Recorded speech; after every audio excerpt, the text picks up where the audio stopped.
Hey guys, this lesson is going to let us look at how to write linear equations from problems in context, and then also look at how to solve them. Most of our solving is going to be done with Desmos, although I'll look at how to solve them algebraically with you too. But we're going to write them from problems in context and solve them. So this is all looking at word problems.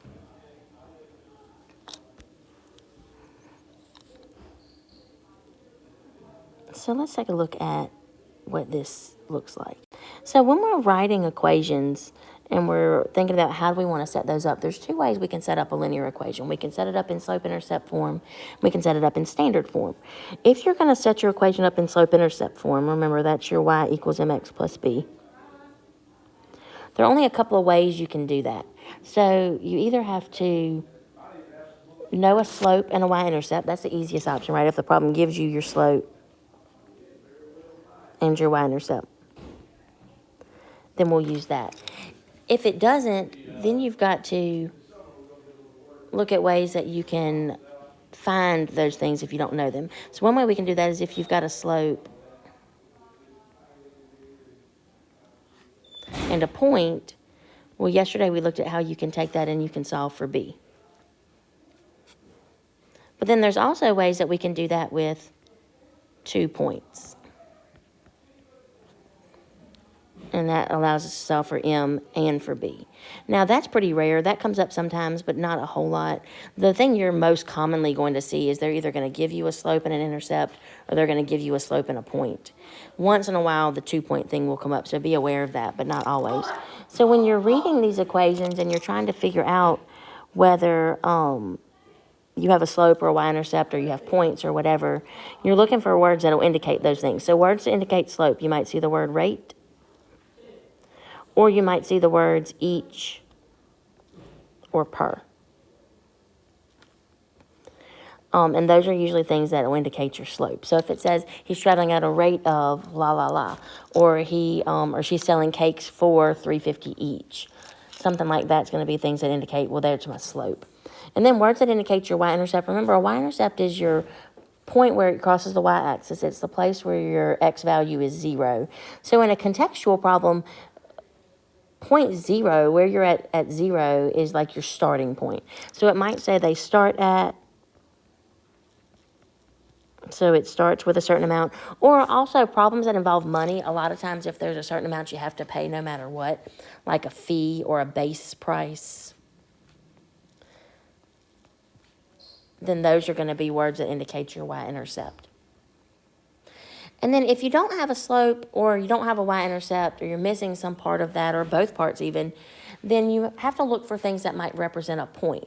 And so that's going to be a situation where they have a statement, and I put statements by accident, so anyway.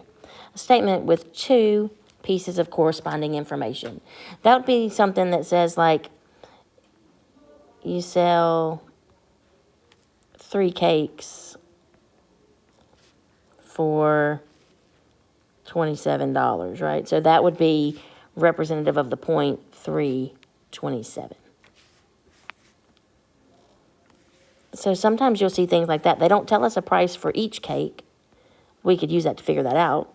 But if they told you something like that, then that's going to be a point. That's just an example of that. So you may have to write word problems or write equations in slope-intercept form if you know that kind of information. If you know a slope, or you know a y-intercept, or you know 2 points, you can write one in slope-intercept form.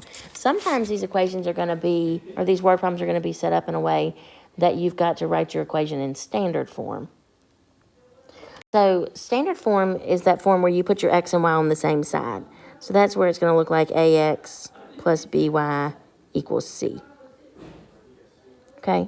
And so if you're going to have x and y on the same side, and you're going to have numbers attached to them, like a and b, that's going to be a situation where you've got 2 rates.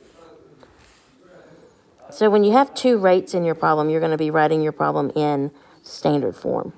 So you're going to look for the word each or the word per twice.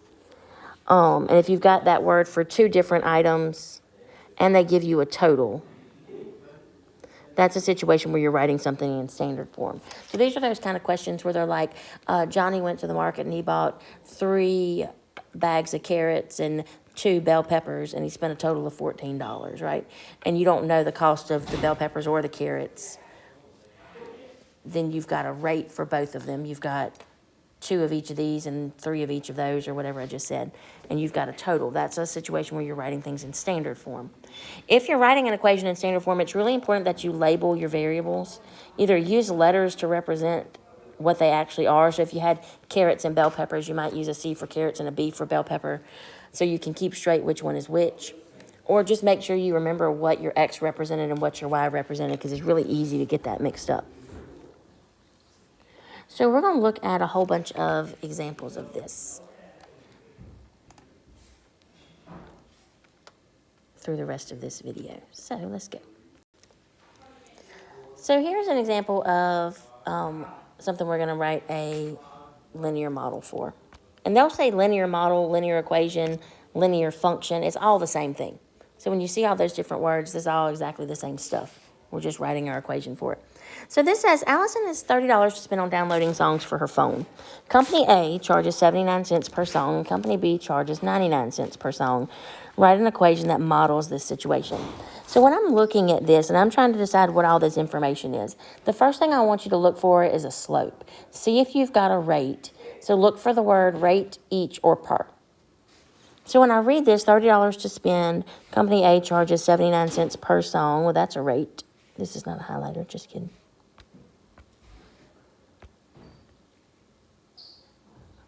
Company B charges 99 cents per song. So I have 2 rates in this problem, because I've got that per in 2 different parts. If you have 2 rates and you have a total, which I also have, $30 to spend, then that means I've got a situation where I need to write my equation in standard form. So because I have a total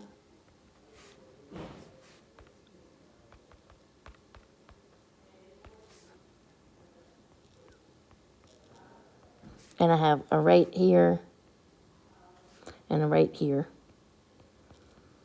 I'm going to write this in standard form. So the standard form of that looks like X and Y on the same side. So I take my 2 rates and I put an X with one of them and a Y with the other.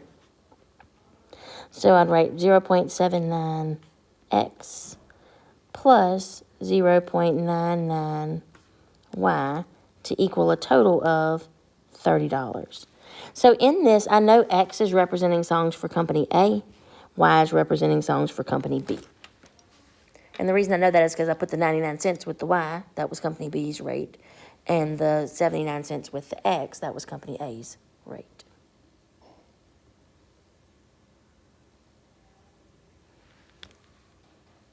And that's our equation. Now, they don't ask us to actually solve anything for this example, so we're just going to leave the equation there like that. We're going to do some in a minute that we're actually going to use to solve.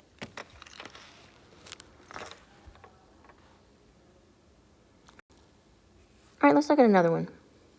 Monty Mole left his burrow that lies below the ground and started digging his way at a constant rate deeper into the ground. After 5 minutes of descending at a rate of 1.8 meters per minute, he was 13.5 meters below the ground. Let Y represent his altitude in meters relative to the ground after X minutes. Write a linear model for this situation. So if I'm looking at this,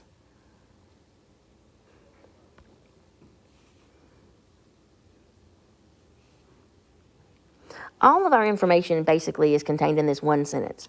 After 5 minutes of descending at a rate of 1.8 meters per minute, he was 13.5 meters below the ground. So when I look at that, again, I want to start out by looking for slope. So look for the word rate or the word each or the word per. See if you can find the slope.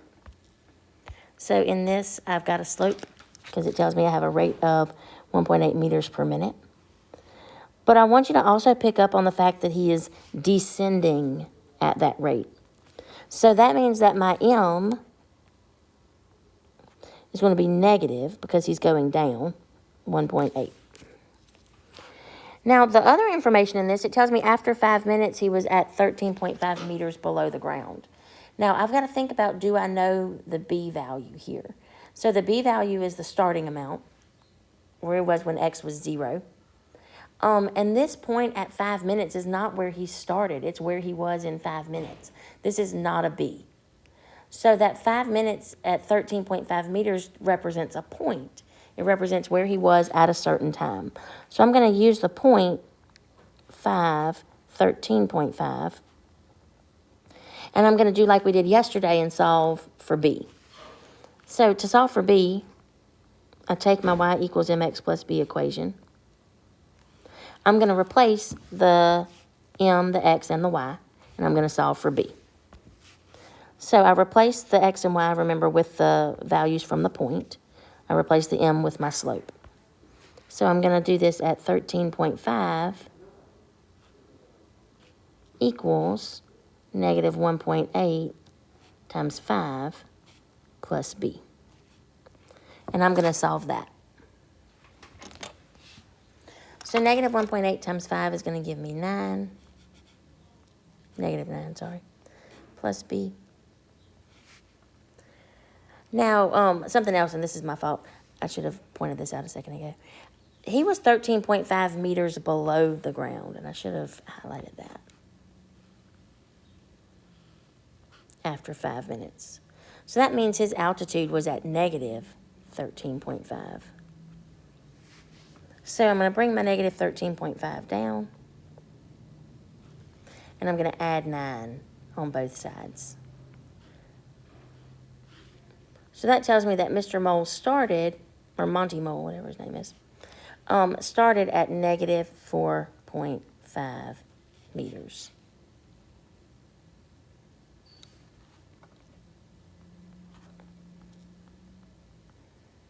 So when I go to create this equation, negative 1.8x minus 4.5. So his burrow, which was already under the ground, it told me that up here, undoubtedly was at 4.5 meters below the ground, and he continues to dig deeper for 5 minutes until he reaches that point at negative 13.5.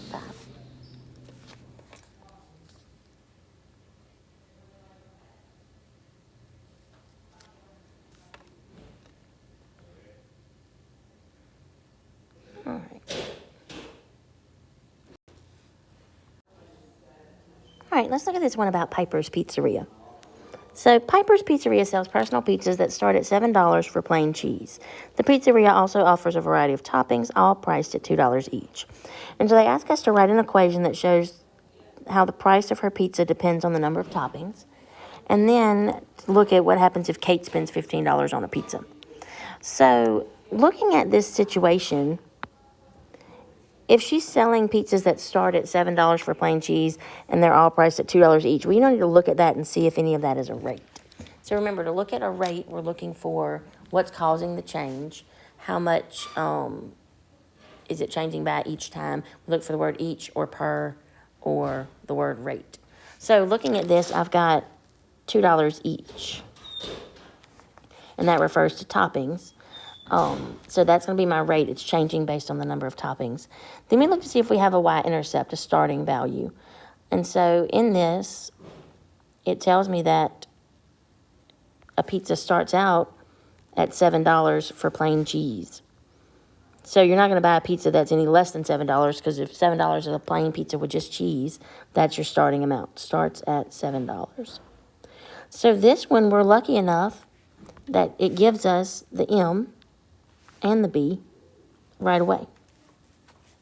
So my equation would look like y equals 2x plus 7. $7 no matter how many toppings you have, plus $2 for every topping you add to it. So then this question of if Kate spends $15 on a pizza at Piper's Pizzeria, how many toppings did she order? So we've got to think about, does this $15 represent the x or the y in my equation?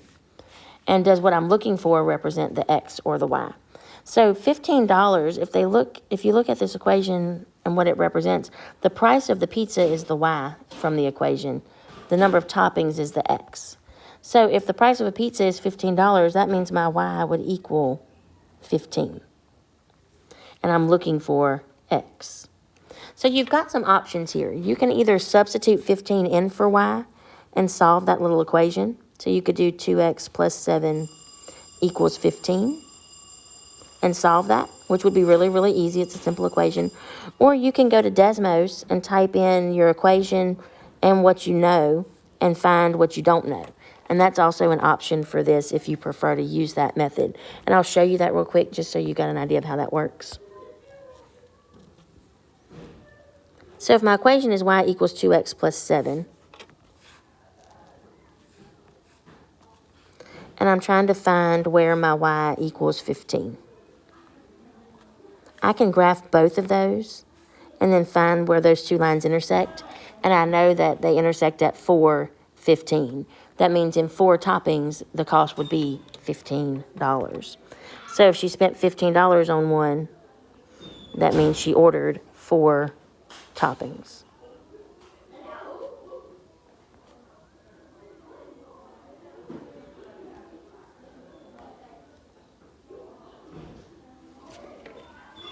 Again, though, you could solve this little equation for x and you'd also get 4 toppings.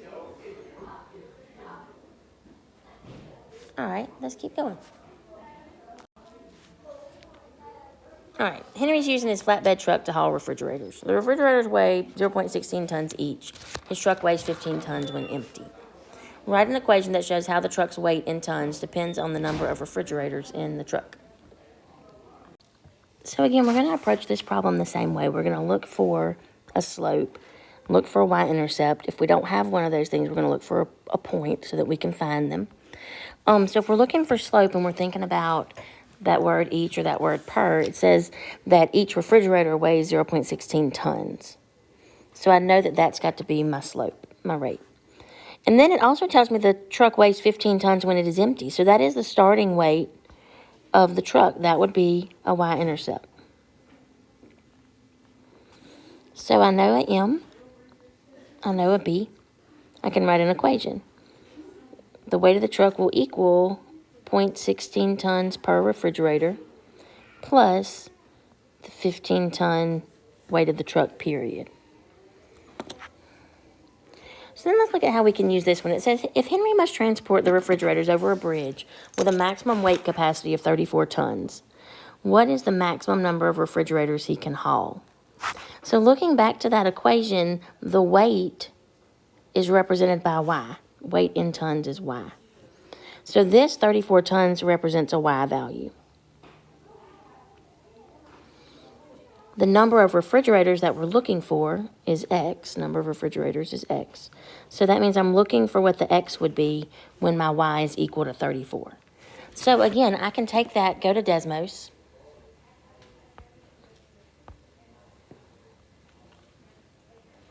Type in my equation. Y equals 0.16. Somehow or another, my decimal didn't pick up there, y'all. X plus 15. All right, that's my equation.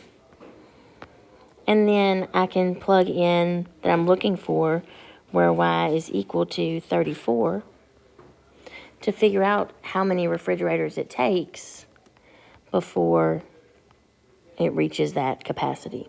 So those would intersect there at 118.75, comma 34. So if that's the point I get, I'm going to talk about what that point means.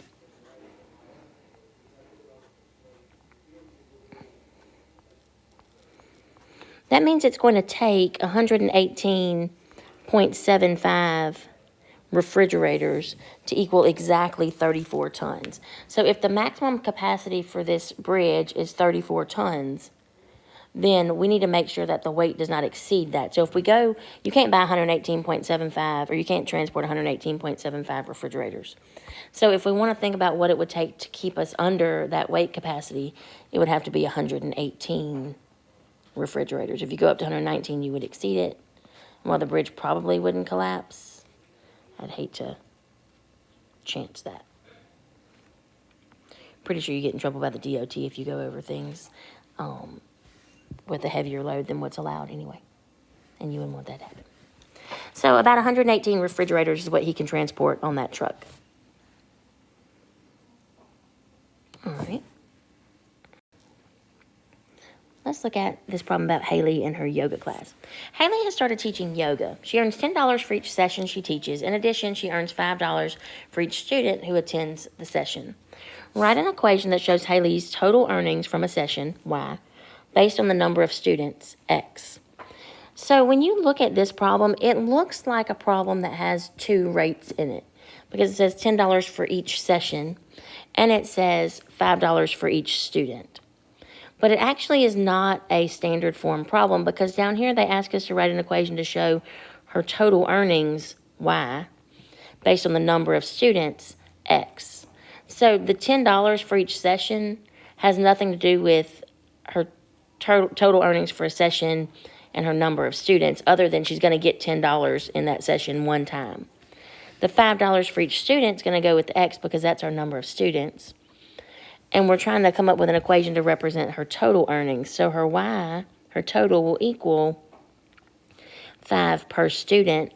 And then since we're looking for her total for a session, that would be for one session, then she's also going to earn $10 for that session.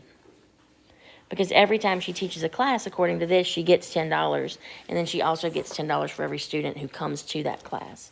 So this equation would represent her total for that one class based on the number of students plus her session fee.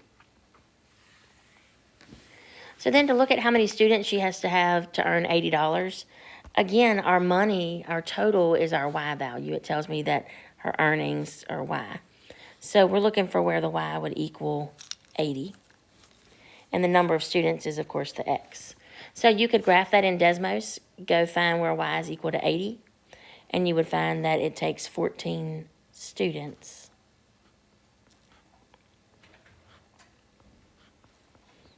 to reach that value.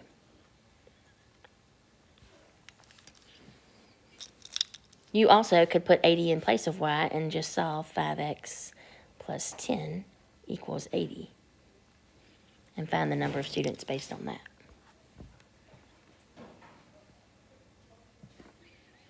All right, continuing on. This one says, the football team hosts a banquet each year after the season ends. In the first year, there were 35 people who attended the banquet. In the third year, there were 57.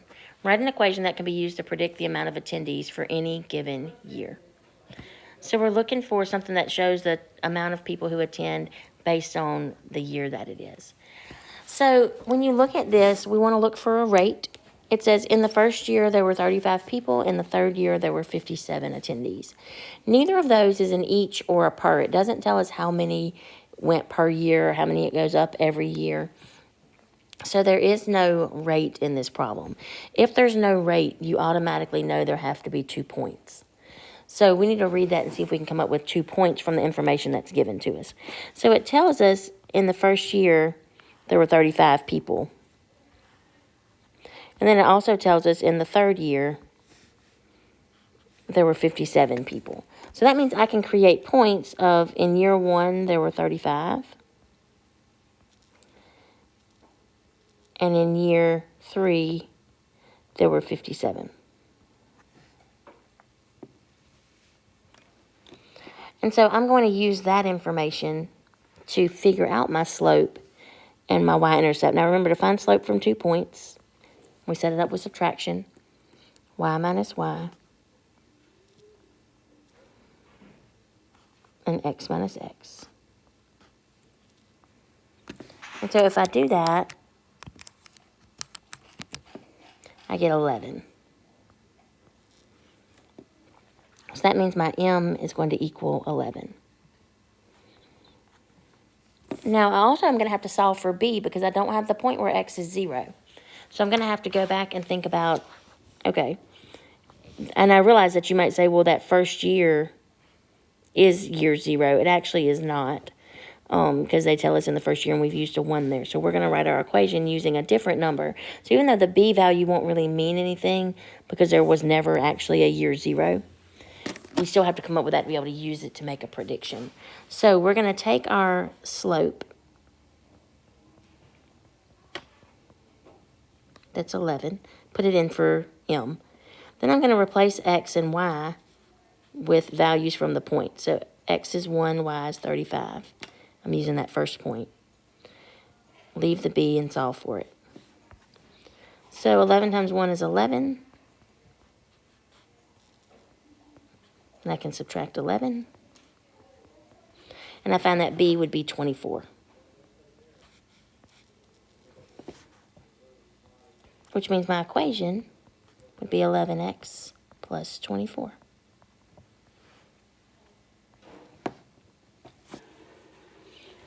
So if they want to know how many can expect to attend the banquet in the 5th year, well, I can just plug 5 in for x, because remember, x is years.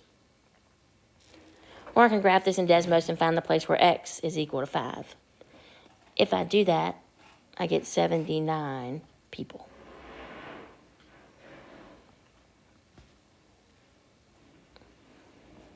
Attendees were y, by the way.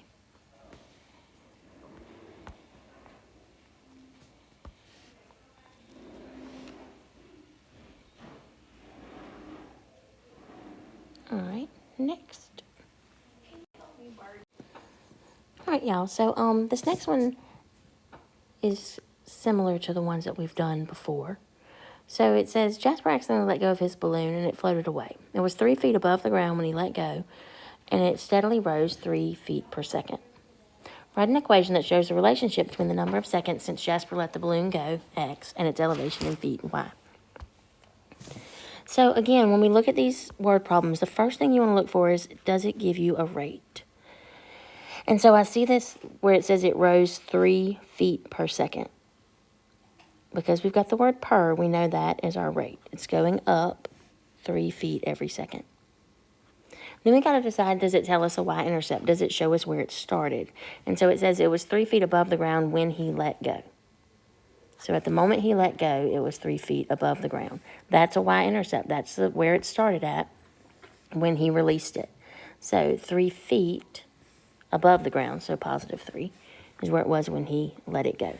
So the equation for this be real easy. The height of the balloon, or the elevation of the balloon, is equal to 3 feet per second plus the 3 feet that it started at. Then it says, if toy balloons typically pop at about 38,000 feet, how long before his balloon will pop in the sky? So we have this measurement of 38,000 feet. Elevation in feet is a y value. So that means I'm looking for where my y will equal 38,000. And then they ask for how long. That's our x. So I'm going to go to Desmos, because this is some big old numbers, and it'd be easier if I do that. And I'm going to go y equals 3x plus 3. And I'm going to look for where the y would become 38,000. So I'm going to have to zoom way out, because 38,000 is going to be far, far away. All right, so there's my lines. Remember, I can just tap it and see where they cross. So it's at 12,665.667 seconds. So about 12,666 seconds is what that tells me our answer would be. 12,666 seconds. Now, they could ask you to convert that to minutes. So if we took that and we divided it by 60, we could change it into minutes. So it'd be about 211.1 minutes. They could even ask you to convert that to hours, divide it by 60 again. And it's about 3.5 hours.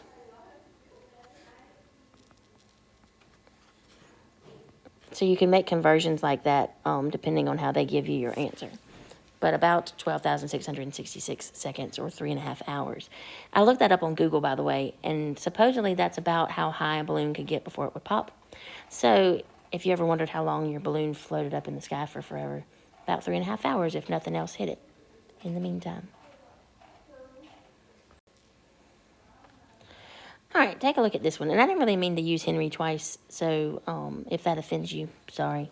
I should have put somebody else walking home from Jaden's, but I knew Jaden and Henry lived nearby each other, so I went with them.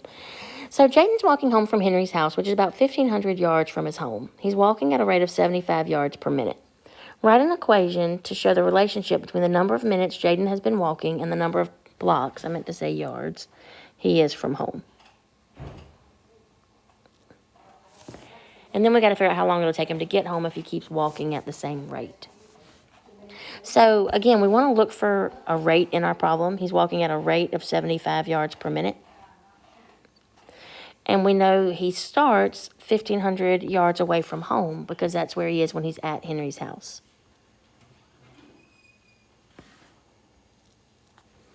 So he's walking home, which means he starts at Henry's and he's going home at a rate of 75 yards per minute. So I just want you to pretend for a minute and think about this while we go to set this up, because this one sets up a little bit differently. If this is Henry's house, and this is Jaden's house, and they are 1,500 yards apart.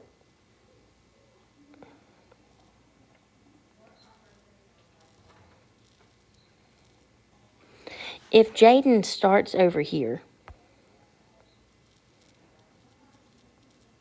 and he's walking home, what is happening to that distance that he is from home as he walks? Oh, I didn't mean to copy him. Oops. Okay. But if you notice that as he walks, he would be getting closer and closer to home, right? So that 1,500 is going to be decreasing as the time passes for him to walk home. So when we look at setting this up, we need to think of it as decreasing that distance over time. So his distance from home will start at 1,500 and will decrease 75 yards each minute. Or you could also write that as negative 75x plus 1,500. So because he's getting closer to home, his distance is going down, his rate would be considered negative. So then if you're trying to figure out how long it would take him to get home, if he continues walking at the same rate. So there's no number in this. So you might be like, well, where am I trying to find? When he gets home, his distance from home will be 0 because he's there. So if y represents the distance he is from home, we're looking for when the y would equal 0. So you can plug 0 in for y and solve your equation, or you can go to Desmos and solve your equation that way. But whichever way you do that, you end up with, it would take him 20 minutes to walk home.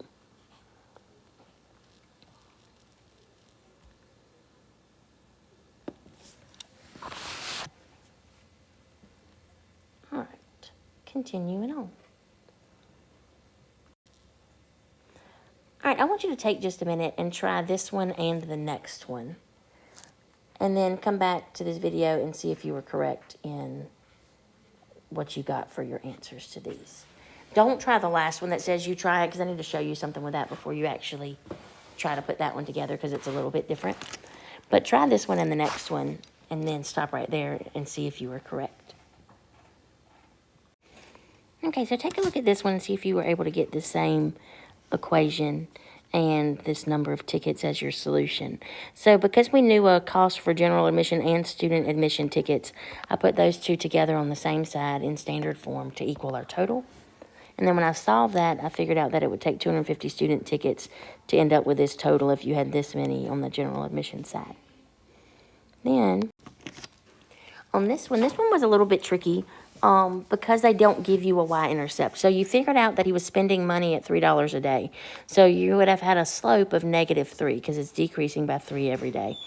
To figure out the amount that he started with, you had to figure that if he had $68 after 14 days, you could solve and find that he started with 110. You may have solved for that this way, or you may have done something a little bit different. Some people earlier today said, well, if in 14 days he was down to 68, I can do 14 times 3 to see how much money he had already spent and add that back to the 68 he had left, and they still came up with 110. That's totally fine to do that if that's what you did. But you needed an equation like this, and then to figure out when he would run out of money, you would figure out the point where your y would be 0, the amount of money left would be 0. And that brings you to 36.6 days, which would be, he would spend the last of his money on his 37th day. So, look at this next one, because this is a little bit tricky. It says, a town's population has been growing linearly. In 2004, the population was 6,200. By 2009, they had grown to 8,100. So, in this one, we've got these big giant numbers like 2004 and 2009, and we're writing an equation to model that. Now, you can use 2004 and 2009 in this equation, but it's going to put you with some really big numbers. Not impossible, but it's just going to be weird to look at in Desmos, which is why I wanted to look at this with you. So it says in 2004, the population was 6,200. By 2009, it had grown to 8,100. Neither of those is a slope. They're both points. 2004, it's at 6,200. 2009, it's at 8,100. So I'm going to use those 2 points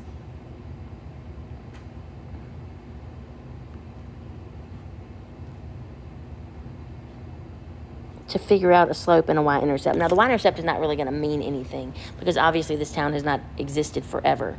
But it's going to basically take us back to where it would have been in the year 0 AD, which is kind of weird. So to create this, I've got to have a slope. So I know I'm going to do 8,100 minus 6,200 over 2009 minus 2004. And so if I go and I do the math on that, calculate that, I'm pretty sure, let me try this out. I don't remember for sure.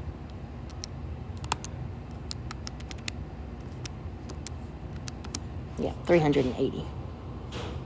So I know my M is going to be 380. And then I've got to find B. So again, I'm going to have to solve for that using my M in one of those 2 points. So I'm just going to use the first point. 6,200 equals 380 times 2004 plus B. And so if I multiply that,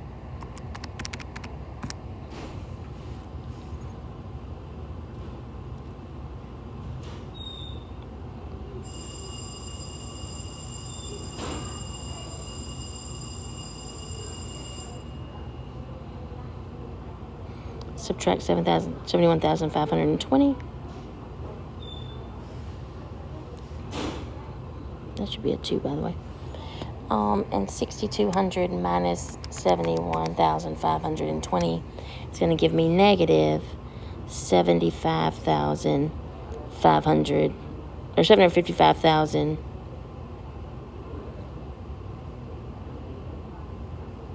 Oh, I wrote this number down wrong. Oh my goodness, y'all. Just kidding. Let's go back. I apologize.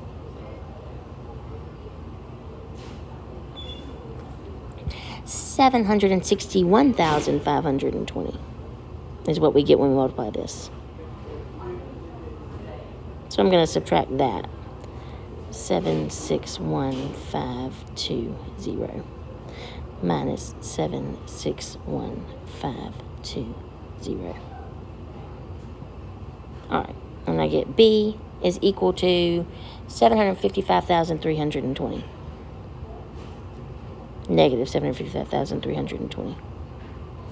So 380x minus 755,320. So if I want to then use that to predict the population in 2013, since X is where I put years in my points, this is going to be when X is equal to 2013. So you can plug 2013 in for X if you want to. And then just calculate that value, which gives you 9,620. Or you could go to Desmos and look for that point. Okay, so either one of those is going to work. And then to predict when it would reach 15,000, you could put 15,000 in for Y and solve that. Or you can again go to Desmos and find the Y, or the X when the Y is equal to 15,000.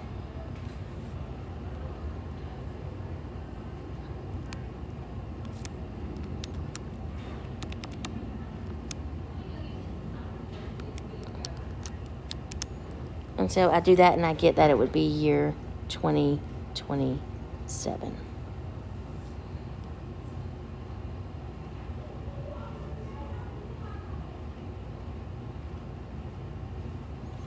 Okay. Moving along. I'd like you to take a minute now, pause this video, and work through the next 4 problems. These are test prep style questions, and they're actually a lot easier than the ones that we did on some of these previous slides. But pause the video, take a minute to look at these, and then come back and see if you got correct answers on each one of them. Alright, so for this one, you should have gotten an answer of D. 75 had to be the rate because it had the word per. Additional told us to add, 60 to record. This one, the slope had to go where it said for each. So I put $14.99 per gigabyte in that spot and $32 for the plan's cost. This one asked you to pick 2 choices from this situation. So I wrote an equation for it. I figured that they were selling 30 each week, so it would be decreasing by 30 every week. So that was my slope.